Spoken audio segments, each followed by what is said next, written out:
Hello दोस्तों। तो कैसे हो आप लोग। लो, आ चुके हम एक नई कहानी के साथ। प्रेरणादायक कहानी।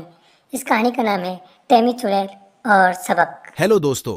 इस कहानी में आपको बताया गया है हमें अपनी तुलना किसी और से नहीं करनी चाहिए। सूरज अपने समय पर चमकता है और चंद्रमा अपने समय पर, लेकिन चमकते दोनों हैं। एक गांव था जो लोगों की मदद करने में उस इलाके में नंबर 1 पर था। वहाँ कोई भी आता तो वहाँ से खाली हाथ वापस नहीं लौटता था। सबको अपनी समस्या का हल वहाँ मिल जाता था।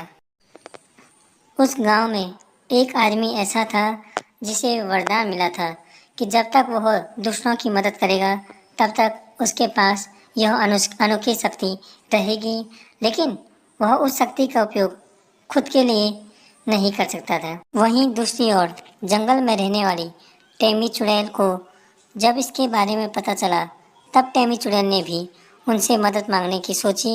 टैमी चुड़ैल ने यह सोचा कि वह रूप बदलकर उस गांव में जाएगी और लोगों से अद्भुत शक्ति वाले आदमी के बारे में पता पूछेगी। वह ऐसे ही करती है। वह गांव में जाती है और लोगों से उस अद्भुत शक्ति वाले आदमी का पता मांगती है तथा वहां पर पहुंच जाती है। हे राजन, मैंने सुना है कि आप सभी लोगों की समस्या का हल करते हो। क्या आप कुछ ऐसा कर सकते हो कि जो मर गया हो उसको फिर से जिंदा। अब वह आदमी कहता है, आप इस गांव में 1 महीने तक रुको और अगल बगल जो जो इलाके हैं उन्हें देखो तथा कुछ बातें नोटिस करना। तो वह चुड़ैल ठीक है कहती है और वहाँ से चली जाती है।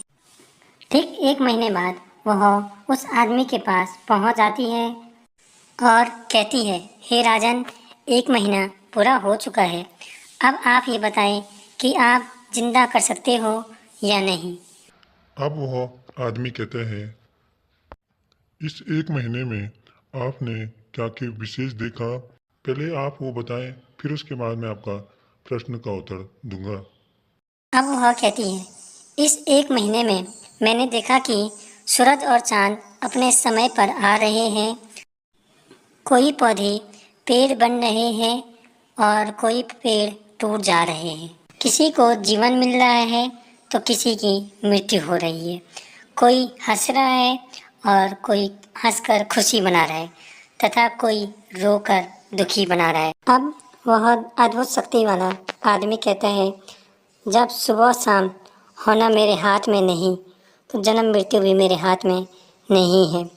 अगर मैं किसी को मरने के बाद जिंदा कर सकता तो यहाँ पर जनसंख्या बहुत ज़्यादा हो जाता और इस पृथ्वी का दृश्य ही पूरी तरह से बदल जाता। अब टैमी चुड़ैल अपने असली रूप में आकर उस आदमी से कहती है, हे राजन, आपने मेरी आंखें खोल दी, मुझे सबक सिखा दिया कि इस जीवन में जो आया है वो एक समय जाना ही है और हमें किसी को की भी तुलना किसी और से नहीं करना चाहिए। जैसे सूरज अपने समय पर चमकता है और चंद्रमा अपने समय पर। और अब वह कहती है, मुझे इतना सब कुछ सिखाने के लिए आपका बहुत बहुत धन्यवाद। और अब वह वहाँ से चली जाती है। इस कहानी से हमें यह सीख मिलती है दोस्तों, हम क्या करते हैं कि हम लोगों की आपस में तुलना कराते हैं और हम ये नहीं समझते चमकना एक दिन सबने है। जिसने मेहनत की हो वो चमकता ज़रूर है। हर चीज़ का समय आता है, कोई निखर जाता है तो कोई बिखर जाता है।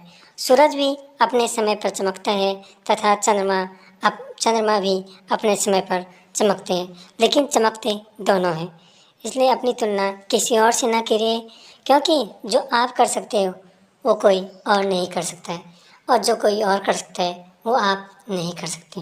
दोस्तों, अगर आपको यह वीडियो अच्छी लगी हो और इससे आपको कोई सीख मिली हो तो लाइक कीजिए और अगर आप चैनल पे नए हो तो चैनल को सब्सक्राइब कीजिए। एक प्यारा सा कमेंट छोड़ दें और मिलते हैं आपको नेक्स्ट वीडियो में। तब तक के लिए धन्यवाद दोस्तों। Thanks for watching.